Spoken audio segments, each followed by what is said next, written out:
কোন কোন কাজ করলে পরমাত্মাকে লাভ করা যায়। গীতায় কি জানিয়েছিলেন শ্রীকৃষ্ণ? কৃষ্ণের কথায় ভগবানই সবাকার আদি অর্থাৎ মহাকারণ। তাঁর আদি কেউ নেই, তিনি নিত্য এবং সদাই অবস্থিত। হিন্দুরা গীতাকে ভগবানের মুখনিসৃত বাণী মনে, সনাতন ধর্মাবলম্বীরা গীতাকে ভগবানের মুখনিসৃত বাণী মনে করেন।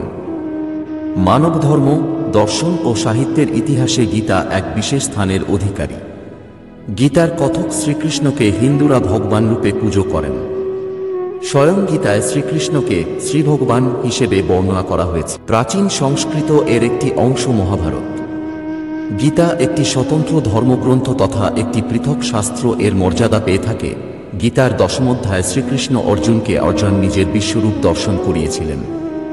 কিভাবে পরমাত্মাকে পাওয়া যায় সেই ব্যাখ্যাও দিয়েছিলেন তিনি। দশমোধ্যায়ের তৃতীয় শ্লোকে শ্রীকৃষ্ণ বলেছিলেন, যো মাং যমনাদিঞ্চ ব্যক্তি লোকমহেশ্বরম অসম্মূঢ় মর্তেষু সর্বপাপৈ প্রমুচ্যত। অর্থাৎ যিনি আমাকে অর্থাৎ জন্মরহিত, অনাদি এবং সর্বলোকের মহেশ্বর বলে তত্ত্বত জানেন, মনুষ্য মধ্যে জ্ঞানবান সেই ব্যক্তি সর্বপাপ থেকে মুক্ত হন। শ্রীকৃষ্ণ বলে গিয়েছিলেন ভগবান তাঁর যোগমায়ার মাধ্যমে জন্মরহিত, অন্য জীবেদের ন্যায় তাঁর জন্ম হয় না। কৃষ্ণের কথায় ভগবানই সবাকার আদি অর্থাৎ মহাকারণ। তাঁর আদি কেউ নেই, তিনি নিত্য এবং সদাই অবস্থিত। অন্য পদার্থের মতো কোনো কালবিশেষে তাঁর আরম্ভ হয়নি। এই কথা শ্রদ্ধা ও বিশ্বাসের সঙ্গে ভালোভাবে বোঝাই হল ভগবানকে অনাদি বলে জানা। ঈশ্বরবাচ্য যত ইন্দ্র, যম, প্রজাপতি ইত্যাদি লোকপাল আছেন, ভগবান তাদের সকলের মহেশ্বর।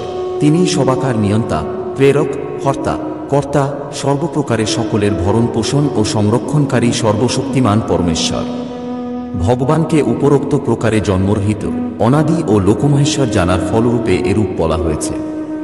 অর্থাৎ জগতের সব মানুষের মধ্যে যিনি উপরোক্ত প্রকারে ভগবানের প্রভাব ঠিকভাবে জানেন, তিনি প্রকৃতপক্ষে ভগবানকে জানেন, এবং যিনি ভগবানকে জানেন তিনি অসম্মূঢ়, বাকি সকলেই সম্মূঢ়।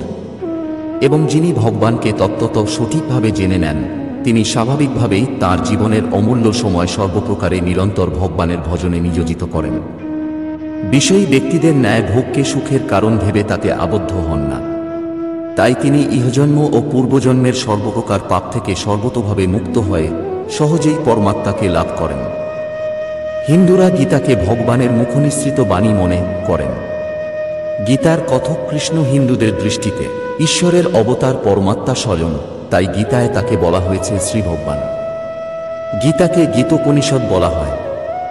ভগবদ্গীতার রচনাকাল সম্বন্ধে অনেক রকম মতামত রয়েছে। ঐতিহাসিকেরা এই গ্রন্থের রচনাকাল হিসেবে খ্রিস্টপূর্ব ৫ম থেকে ২য় শতাব্দী পর্যন্ত যে কোনো সময়ের মধ্যে হতে পারে বলে অনুমান করেছেন। আর পড়ুন কেন যুগে যুগে পৃথিবীতে অবতীর্ণ হয়েছেন কৃষ্ণ।